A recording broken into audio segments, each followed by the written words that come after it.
Hello and welcome. Let's start with Algeria, one of the many African nations condemning Israel's war in Gaza. On Wednesday, Algeria's envoy to the UN broke down while reading a farewell letter of Palestinian journalists killed in an Israeli strike. Now, Mariam Abu Daqqa was one of the 5 journalists who were killed in an Israeli strike on a Gaza hospital earlier this week. The attack killed at least 20 Palestinians. Now, before her death, Mariam had written a farewell note for her 13-year-old son. The Algerian envoy read it aloud at the meeting and broke down in tears. Listen in. In this letter, she left words that carry more weight than any official statement. And I quote, "Right, you are the heart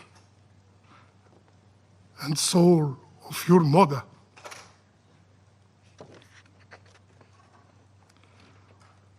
When I die, I want you to pray for me, not to cry for me. I want you never to forget me. I did everything to keep you happy and safe. And when you grow, when you marry,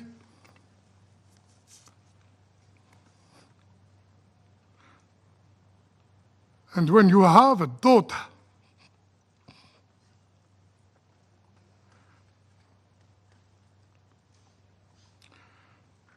name her Mariam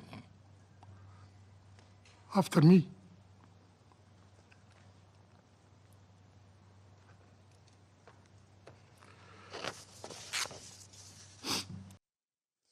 Algeria's envoy said that the slain journalist was armed only with a camera and protected only by a vest. He accused Israel of targeting journalists to silence Gaza coverage and hide the ongoing genocide and famine. Algeria's envoy also pulled up images of dead and starving children in Gaza. He slammed Israel's use of starvation as a tool of war. Yahya al-Najjar, 3-month-old, starved to death.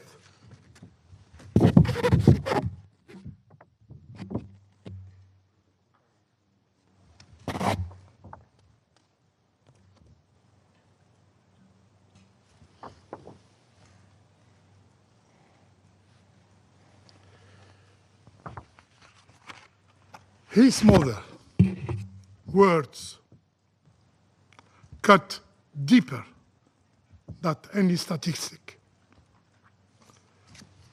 I quote, "He survived his last 4 days only on water infused with an ice,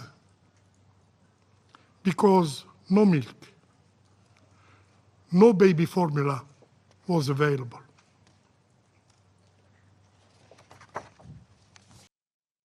As per a report by the Integrated Food Security Phase Classification, over 500,000 people, that is nearly a quarter of Palestinians in Gaza, are experiencing famine. And the number is projected to cross 600,000 mark by the end of September. Meanwhile, Israel has repeatedly rejected such reports as false and biased. Describing Gaza as a living hell, Algeria's envoy also slammed the council for becoming a mere theatre of lamentation. He condemned the council's inability to stop genocide in Gaza. Pas un seul mot Not one word was uttered for those 20 victims, 20 human lives that were cut short. They had families. They had children. Not one word of regret was uttered, at least before this council. Qui avaient des familles, qui avaient des enfants. Pas un seul mot de regret. Israel is increasingly facing pressure from the global community to end the war in Gaza.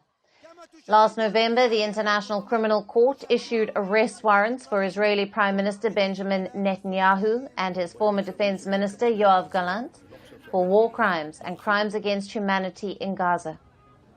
South Africa also filed a genocide case against Israel at the International Court of Justice back in 2023, despite pressure from Israel's ally, the US. Now, despite global backlash, Netanyahu does not plan to back down. In fact, Israel is reportedly preparing for forced displacement of Palestinians. Hitting back at Israel's plans, Egypt and Qatar have vowed to block any attempts to forcibly displace Palestinians. Despite multiple talks, a ceasefire in Gaza remains elusive. Now it remains to be seen if the growing international backlash can force Israel to change the course of its actions in Gaza. Or will the war continue to leave several people starving and hopeless? As Trump's trade war rattles the world, all eyes turn to Tianjin, host of the SCO summit.